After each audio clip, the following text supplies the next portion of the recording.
Genesis chapter 23. Sarah's death and burial. Sarah lived to 127 years. These were the years of the life of Sarah, and Sarah died in Kiriath Arba, that is Hebron, in the land of Canaan. And Abraham went into mourn for Sarah and to weep for her. And Abraham rose up from before his dead, and said to he rose up from before his dead and said to the Hittites, I am a sojourner and a foreigner among you. Give me property among you for a burying place, that I may bury my dead out of my sight. The Hittites answered Abraham, Hear us, my lord. You are a prince of God among us. Bury your dead in the closest of our tombs. No, none of us will withhold from you his tomb to hinder you from burying your dead. Abraham rose and bowed to the Hittites and the people of the land, and he said to them, If you are willing that I should bury my dead out of my sight, hear me and entreat for me Ephron, the son of Zohar, that he may give me the cave of Machpelah, which he owns.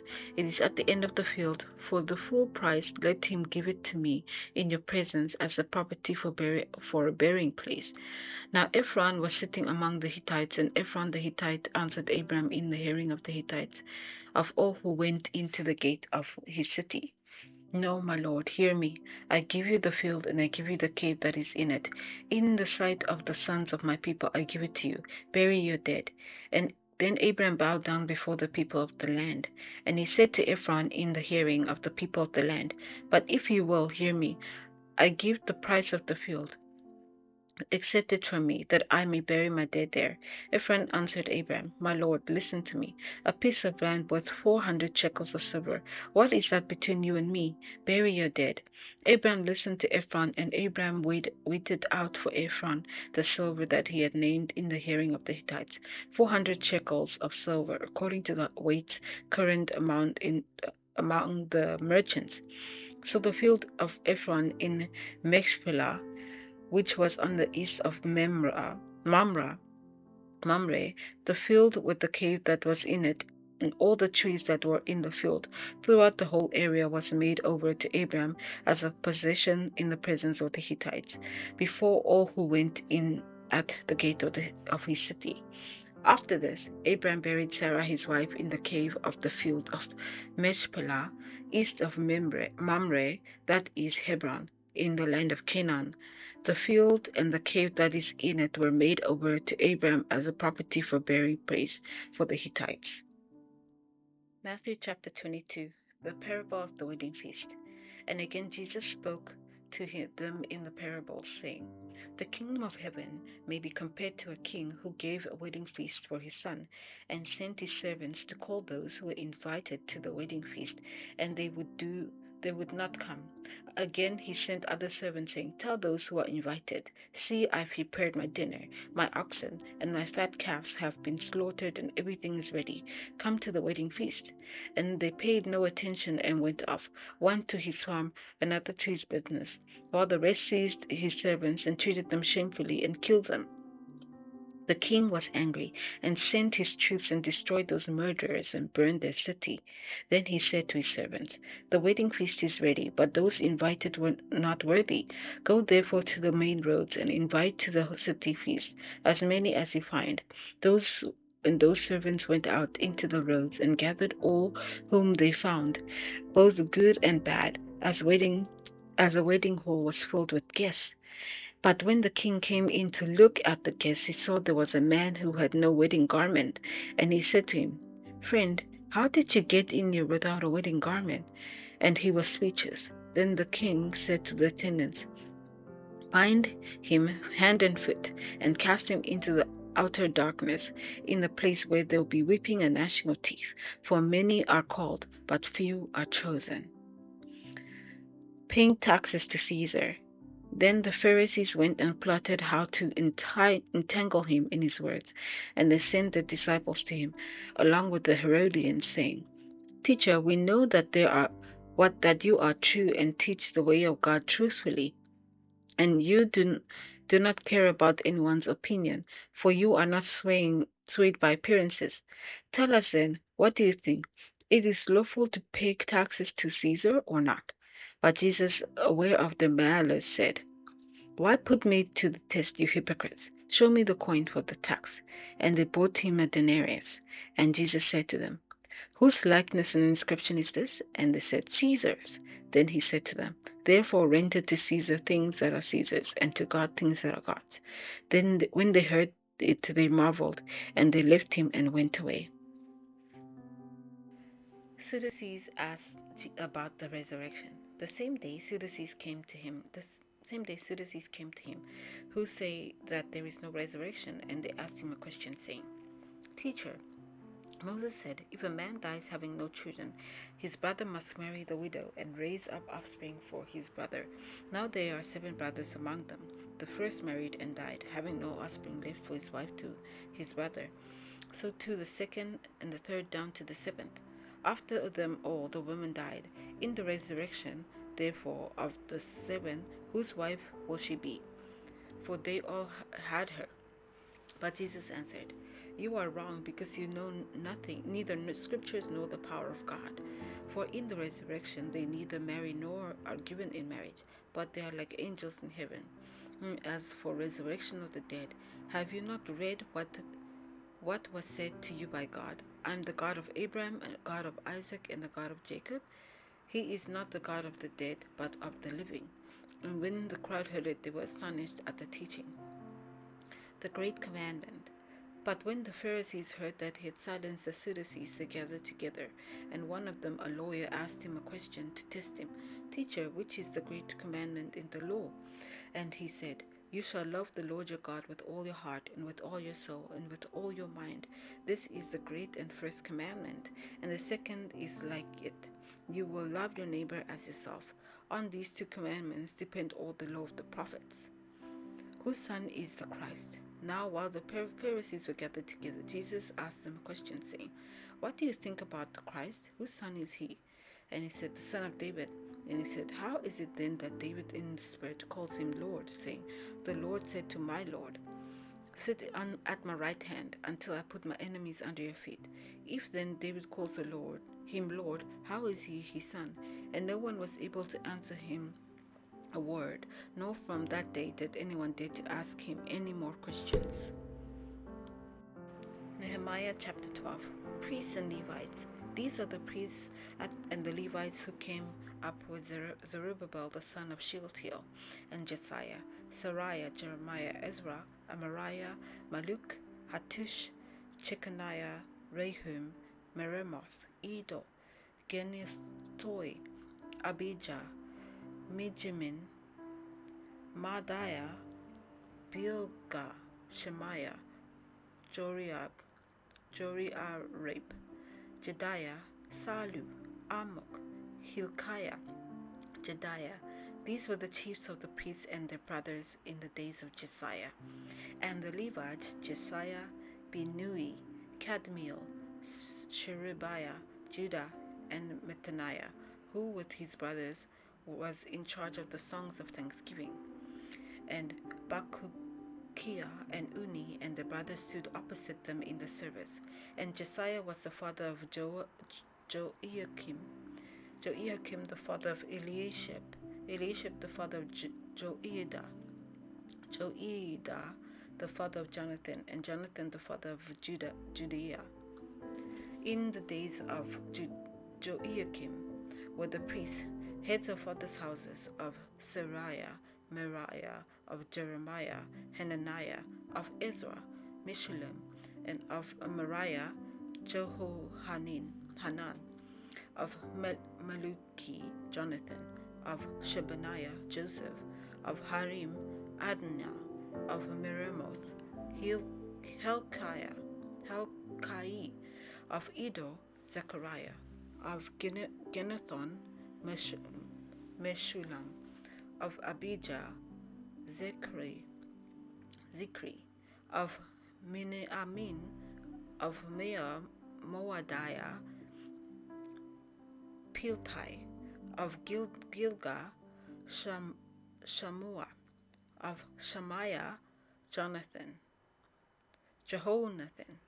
of Joarib, Mattaniah, of Jediah, Uzi, of Salai, Kalai, of Amok, Eber, of Melchiah, Hashabiah, of Jediah, Nathaniel.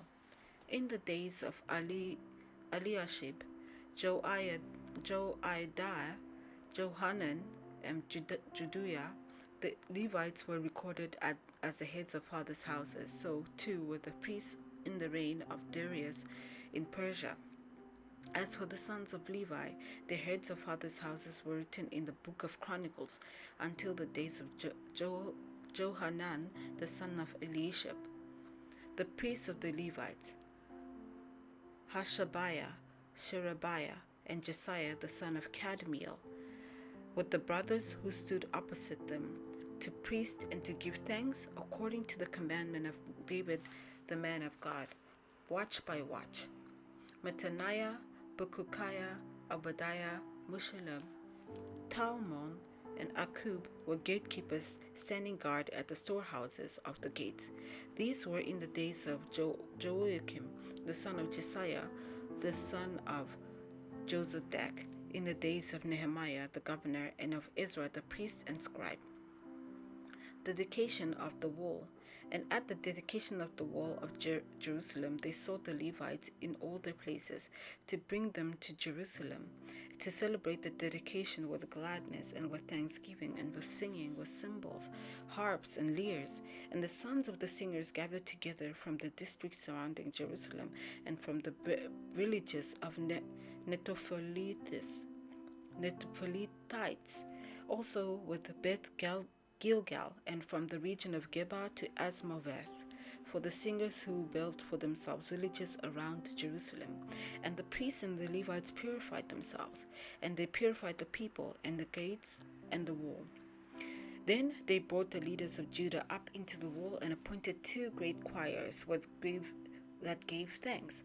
One went to the south on the wall to the dung gate, and after them went Hosea and half of the leaders of Judah, and Azariah, Ezra, Meshullam, Judah, Benjamin, Shemaiah, and Jeremiah, and certain of the priests' sons with trumpets, Zechariah the son of Jonathan, son of Shemaiah, the son of Mattaniah, the son of Micaiah, the son of Zakur, the son of Asaph, and his relatives, Shemaiah, Azareel, Malaliah, Galaliah, Mai, Nathaniel, Judah, and Hanani, with the musical instruments of David, the man of God.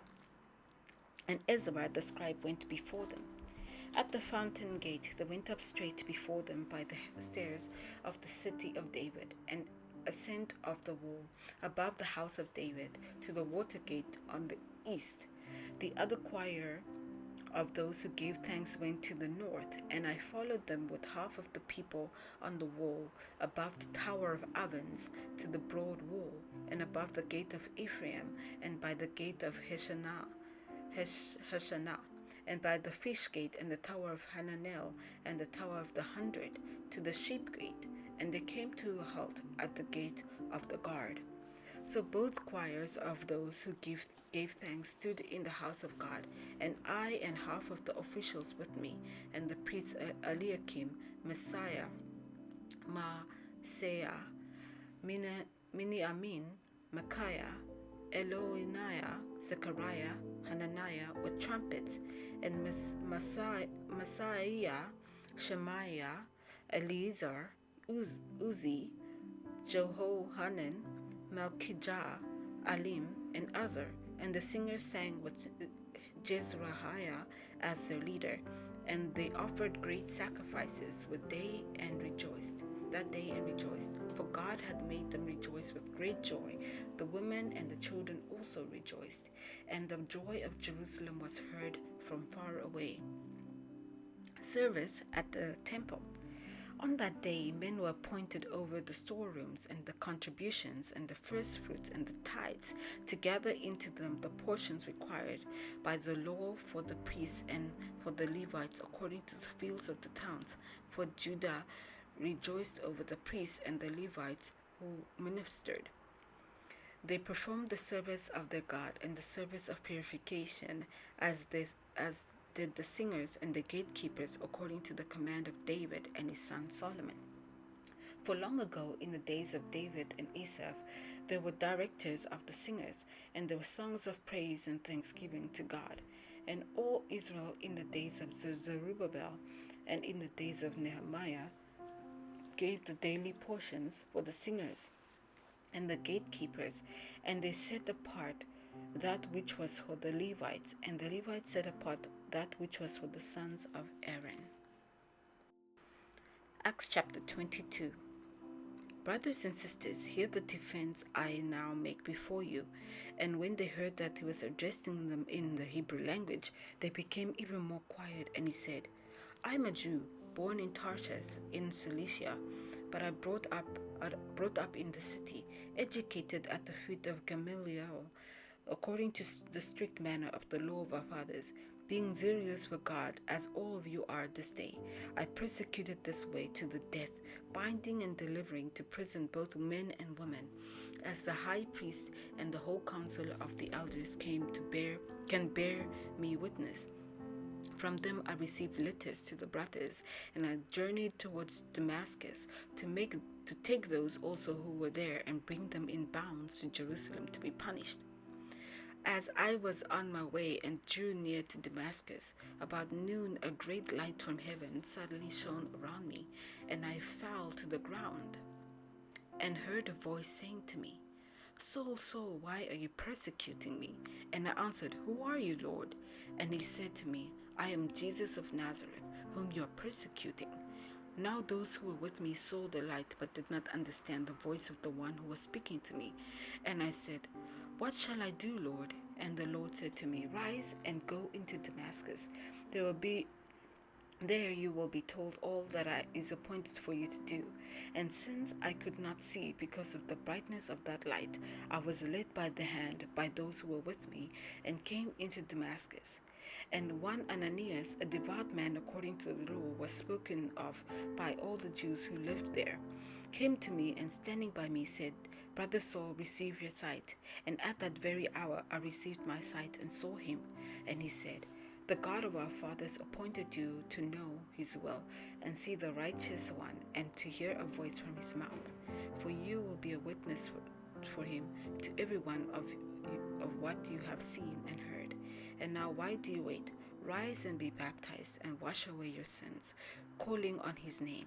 And when I had returned to Jerusalem, I was praying in the temple. I fell into a trance and saw him standing, saying to me, Make haste and get out of Jerusalem quickly, because they will not accept a testimony about me. And I said, Lord, they themselves know that in one synagogue after another I imprisoned and beat those who believed in you. And when the blood of Stephen your witness was being shed, I myself was standing by and approving and watching over the garments of those who killed him. And he said to him, Go, for I will send you far away to the Gentiles. Paul and the Roman tribune. Up to this word, they listened to him. Then they raised their voices and said, Away with such a fellow from the earth, for he should not be allowed to live. And as they were shouting and throwing off their cloaks and flinging dust into the air, the tribune ordered him to be brought into the barracks, saying that he should be examined by flogging, and to find out why they are shouting against him like this. But when they had stretched him out for the whips, Paul said to the centurion who was standing by, Is it lawful for you to flog a man who is a Roman citizen and uncondemned? Then the centurion heard this. He went to the tribune and said to him, What are you about to do? For this man is a Roman citizen. So the tribune came and said to him, Tell me, are you a Roman citizen? And he said, Yes. The tribune answered, I bought the citizen for a large sum. And Paul said, But I am a citizen by birth. So those who were about to examine him withdrew from him immediately. And the tribune also was afraid, for he realized that Paul was a Roman citizen, and that he had bound him. Paul before the council. But on the next day, desiring to know the real reason why he was being accused by the Jews, he unbound him and commanded the chief priests and all the council to meet. And he brought Paul down and set him before them.